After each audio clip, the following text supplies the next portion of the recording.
What's the approach in this game? Like, we knew Bosnia yesterday was going to try to slow it down, hang back, and kind of go that route. How will Belgium approach this? I'm sure the styles are a bit different.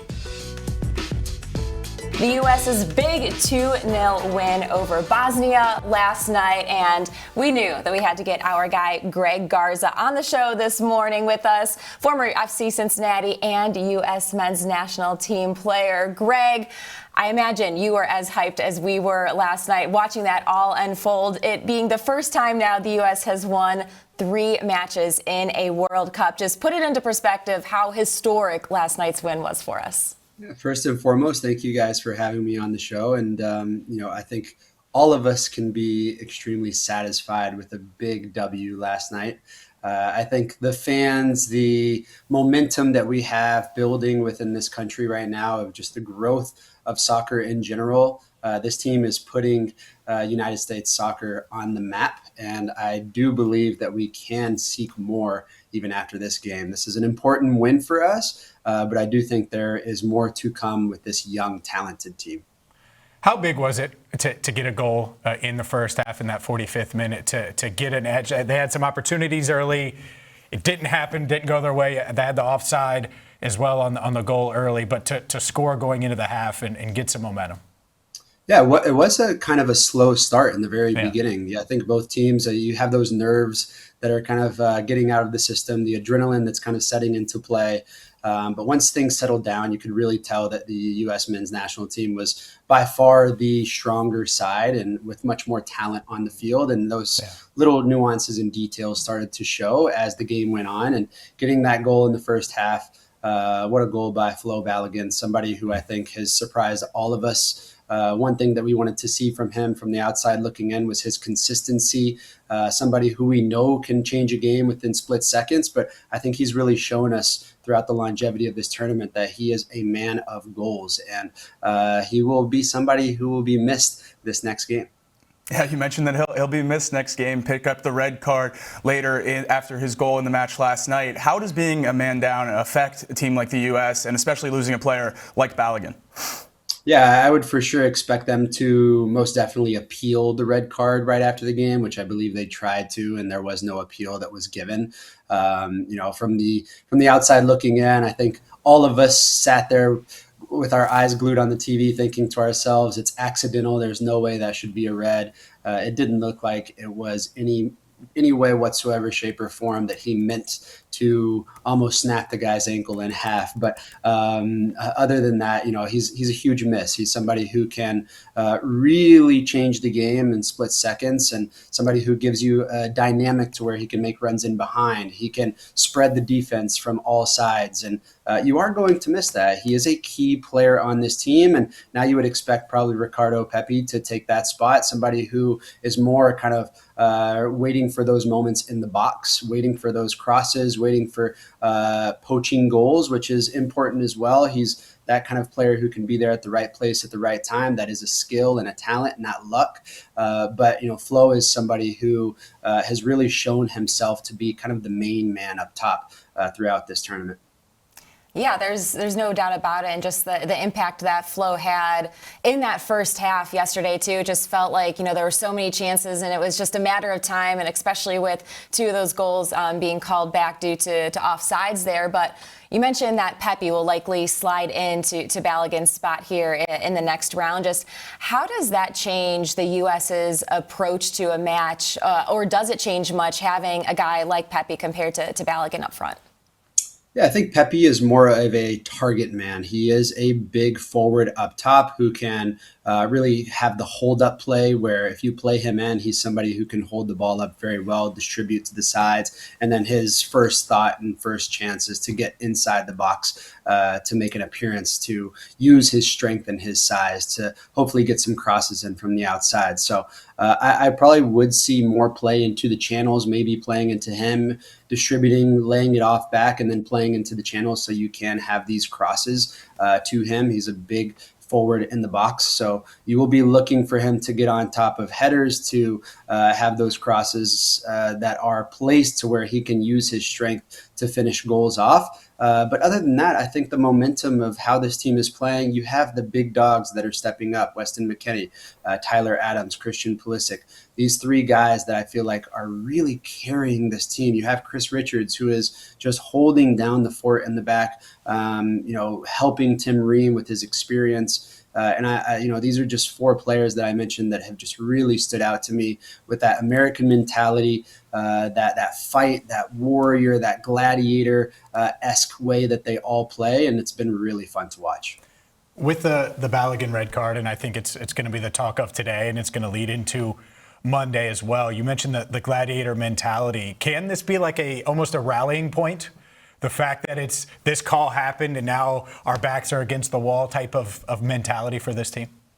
Massively. I mean, I think you saw that throughout the second half after the red card. You had another 25, 30 minutes to play, and it almost seemed as if we were the ones that were playing with a man up. There were moments where Anthony Robinson and Serginho Dest were making runs down the line as if we were still losing, if we were the ones losing 2-0. So, I think in those moments, and you have the fans that are backing you, you have the crowd that is backing you, you have the momentum coming from all different directions. And this is going to be a moment for a lot of guys to step up. We mentioned this the last time we spoke in terms of the loss against Turkey. You need all 26 guys. You never know what can hit you.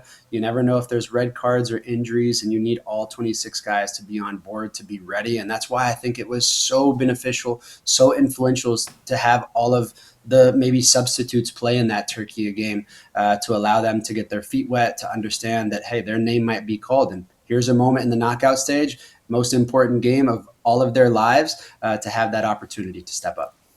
One of the other guys that stepped up, Malik Tillman, I mean, just an absolutely beautiful goal off of the free kick there. Take me through just kind of what you've seen out of his play, and especially in a huge moment like that, because at that point in time for the U.S. to go up by 2 goals, it just felt like almost like a weight and like a relief. You had a little bit more of a lead there.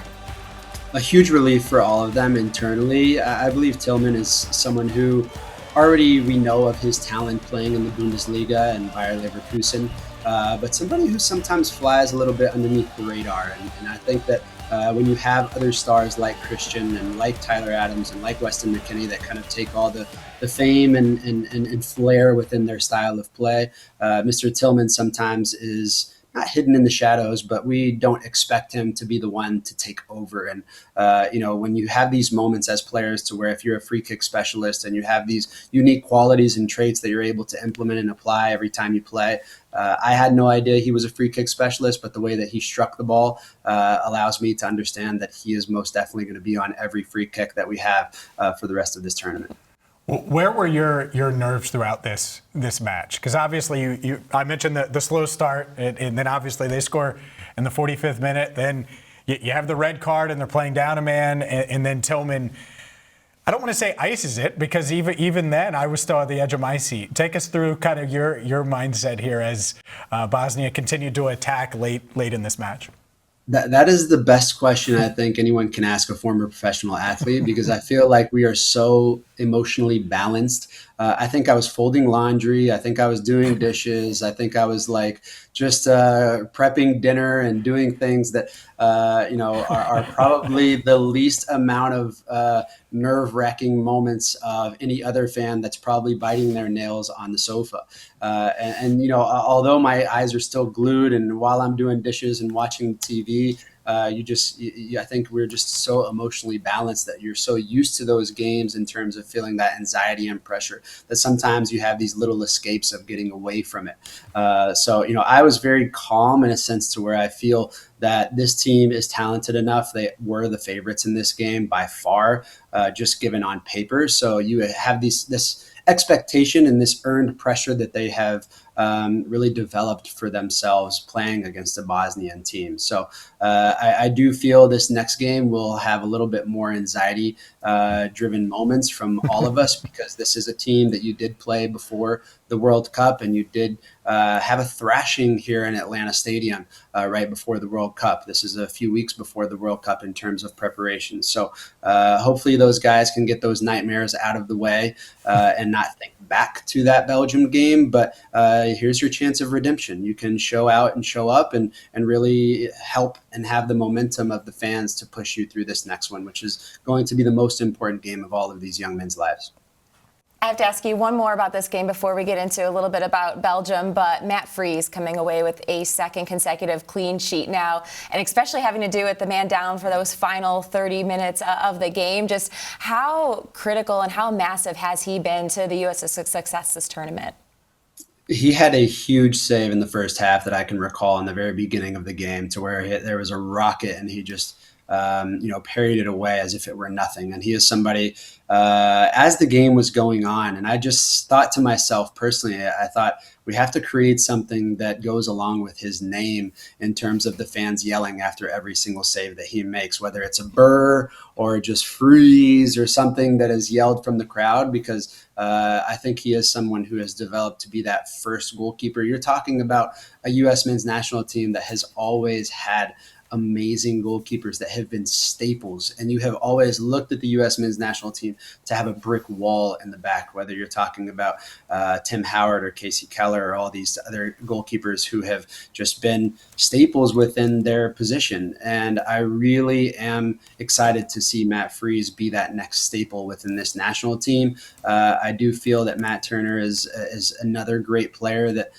when his name is called, he is someone who can show up, but Matt Freese has taken this position to heart, and I feel that he has really gained that starting position for the tournament. Looking forward to the next match. Belgium is up next. What's one matchup or area of the field that you think the U.S. could take advantage and have a leg up in this next game?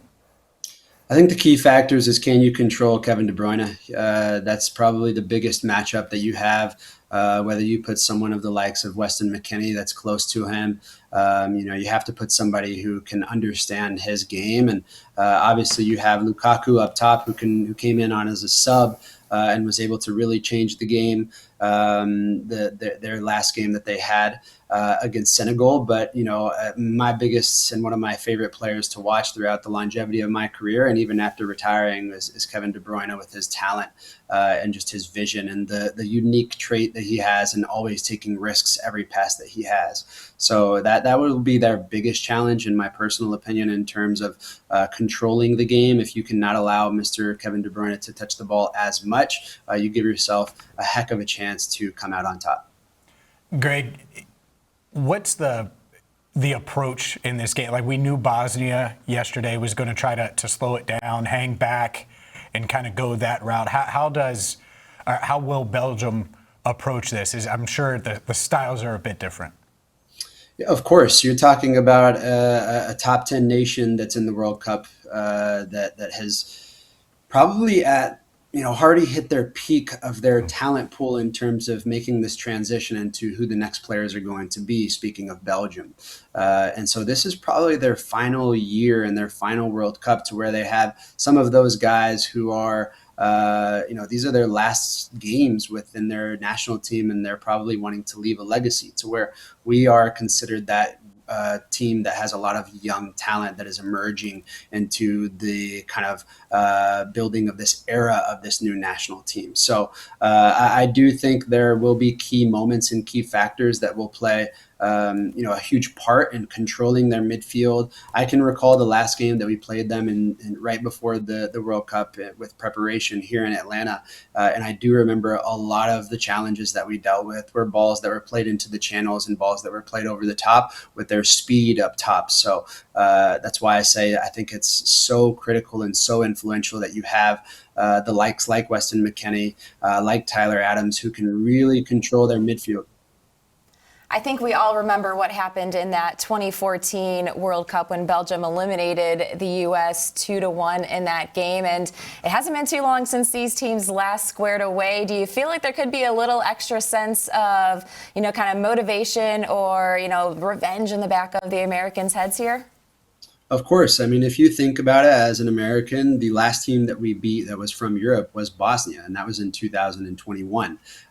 before that, it had been a few years before we even got close to beating a European team, even more so a top 10 nation. So I think there will be hopefully a chip on these boys' shoulder in terms of knowing what they are capable of and understanding that there is a moment of redemption, not only for the last game of preparation before the World Cup, but also that 2014 where I believe Tim Howard set the record for as many saves as he had within that game. So you're going to need a Matt Freese who's going to need to come up big, and you're going to rely on these stars without Flo Balogun to really get the job done. There's no one better than Greg Garza to talk all things U.S. men's national team. Greg, we know you're busy this morning. We appreciate the time. Thanks for jumping on. Thank you guys for having me.